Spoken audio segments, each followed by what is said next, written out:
எதிர்க்கட்சி தலைவர் திரு பழனிசாமி அவர்கள் புலம்பிக் கொண்டிருக்கிறார். தன்னுடைய உட்கட்சி பிரச்சனையும் கூட்டணி பிரச்சனையை மறைப்பதற்காக இன்றைக்கு அவர் அரசியல் அறிக்கை பண்ணிட்டு இருக்கிறார். அந்த அறிக்கையால் ஒழுங்கா செய்திகளை படிச்சு உண்மையான நிலவரம் தெரிஞ்சு வெளியிடுகிறார்னா அதுவும் கிடையாது. ஆட்சிக்கு வர்றதுக்கு முன்னாடி உங்கள் தொகுதியில் ஸ்டாலின் நான் உங்களை எல்லாம் சந்திச்சப்போ பெட்டிகளை வாங்கின மனுக்கள் என்ன ஆச்சு அப்படின்னு கேட்டிருக்கிறார். அரசு சார்பில் பத்திரிகை செய்தி பிரஸ் ரிலீஸ் கொடுக்கிறோம். அது உடனே டிவி நியூஸ்ல வருது, சோசியல் மீடியால வருது, மறுநாள் எல்லா நியூஸ் பேப்பர்லயும் வருது. அப்பவும் செய்திகளை பார்க்க மாட்டேன் படிக்க மாட்டேன் அடம் பிடிச்சு இப்படி அரைவேக்காட்டுத்தனமா அறிக்கைகளை விட்டுக் கொண்டிருக்கிறார் நம்முடைய எடப்பாடி பழனிசாமி அவர்கள். அவருக்காக இல்லைனாலும் மக்களுக்கான உங்களுக்காக நான் பதில் சொல்ல வேண்டியது என்னுடைய கடமை. ஏன்னா நான் பணியாற்றுவது உங்களுக்காகத்தான். அதனால்தான் சுருக்கமாக சொல்லுகிறேன். உங்கள் தொகுதியிலே ஸ்டாலின் முன்னெடுப்பில் பெறப்பட்ட 4,57,645 மனுக்களுக்கு தீர்வு காண உங்கள் தொகுதியில் முதலமைச்சர் என்ற தனித்துறையை உருவாக்கி 100 நாட்கள்ல தீர்வு காண உத்தரவிட்டேன். 100வது நாள்ல கோட்டையில் ஒரு பெரிய நிகழ்ச்சி நடத்தணும். 32,000 பேருக்கு பட்டா, 30,000 பேருக்கு ஓய்வூதியம், 10,000 பேருக்கு தொகுப்பு வீடுகள். அந்த மனுக்களை மையமாக வச்சு 544 கோடி ரூபாய் மதிப்பில் 20,000 வளர்ச்சி பணிகளை திட்டமிட்டோம். இதனால மக்கள் நம்பிக்கையோடு மனுக்களை கொடுக்க தொடங்கினாங்க. அந்த மனுக்களை முறையாக பரிசீலிக்க முதல்வரின் முகவரி தனித்துறையை உருவாக்கி எல்லா மனுக்களுக்கும் 30 நாட்களுக்குள்ள தீர்வு காணப்படும் உத்தரவிட்டேன்.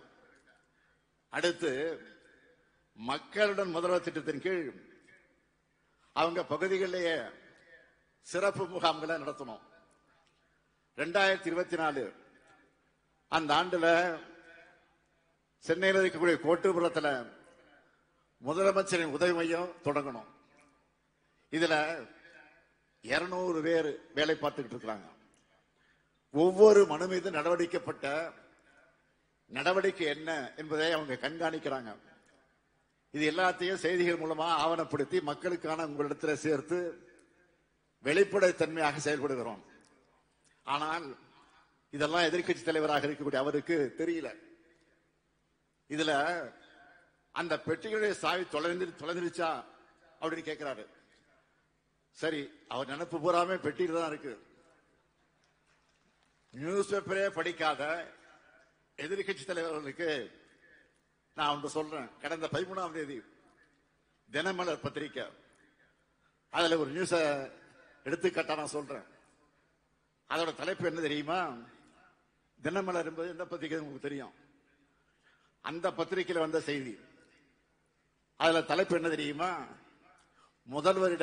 முதல்வரிடம் மனு அளித்த 30வது நிமிஷத்துல ஆக்ஷன்.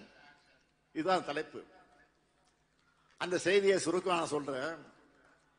கடந்த 11ஆம் தேதி மேட்டூர் அணையை திறந்து வைக்க நான் சேலம் போயிருந்தப்போ யாழ் மொழி என்ற 9ஆம் வகுப்பு மாணவி, அதேபோல் அனிருத்தன் என்ற 6ஆம் வகுப்பு மாணவன் என்னை சந்திச்சு தங்களுடைய பள்ளிக்கு, தாங்கள் படித்துக் கொண்டிருக்கக்கூடிய இந்த பள்ளிக்கு சுற்றுச்சுவர் கழிப்பறை கேட்டு மனு கொடுத்தாங்க. அதுக்கு பிறகு நடந்ததை பத்தி தினமலர் என்ன எழுதியிருக்காங்கன்னா, இரவு 8 மணிக்கு அந்த மாணவர்களை பார்த்ததும் வாகனத்தை நிறுத்திய முதல்வர் அவர்கள் அவர்களிடமிருந்து அந்த மனுக்களை பெற்றுக்கொண்டு நடவடிக்கை எடுப்பதாக உறுதி அளித்து அவரது கன்னத்தை தட்டி வாழ்த்து தெரிவித்து சென்றார்.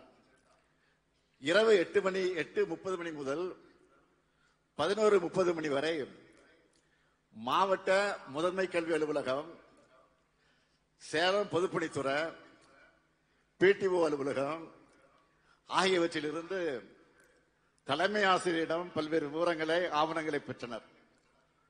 மறுநாள் காலை 7 மணிக்கு நங்கவழி ஒன்றிய பொறியாளர் வள்ளி தலைமையிலான குழுவினர் அந்த பள்ளிகளை ஆய்வு செஞ்சு சுற்றுச்சுவர் கழிப்பறை கட்டுவதற்கான மதிப்பீட தயாரித்தனர். ஊரக வளர்ச்சி வாயிலாக சுற்றுச்சுவர் கழிப்பறை கட்டங்கள் கட்டித்தர நடவடிக்கை எடுக்கப்பட்டுள்ளது. முதலமைச்சரிடம் மனு கொடுத்த சிறிது நேரத்தில் அதிகாரிகள் நடவடிக்கை எடுத்ததால் பள்ளி மாணவர்கள் ஆசிரியர்கள் மகிழ்ச்சி அடைந்தனர்.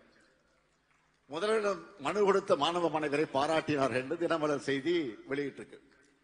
இதுதான் திராவிட மாடல் ஆட்சியுடைய செயல்பாட்டுக்கு எடுத்துக்காட்டு.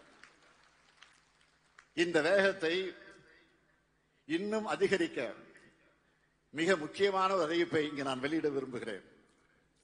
மக்களான உங்களுடைய குறைகளை தீர்க்க உங்கள் பகுதியிலேயே ஜூலை 15 தொடங்கி தமிழ்நாடு முழுக்க உங்களுடன் ஸ்டாலின் முகாம்கள் நடத்தப்படும். நகர பகுதிகளில் 3768 முகாம்கள், கிராம பகுதிகளில் 6232 முகாம்கள், மொத்தம் 10,000 முகாம்கள். இந்த உங்களுடன் ஸ்டாலின் முகாம்கள் எல்லாத்திலையும் மருத்துவ முகாம்கள் நடத்தப்படும். நகர பகுதிகளில் 13 அரசு துறைகளோட 43 சேவைகள் திட்டங்கள் உங்களை தேடி வரும். இதுவே கிராம பகுதிகளில் 14 அரசு துறைகளோட 46 சேவைகளை நீங்கள் பெறலாம்.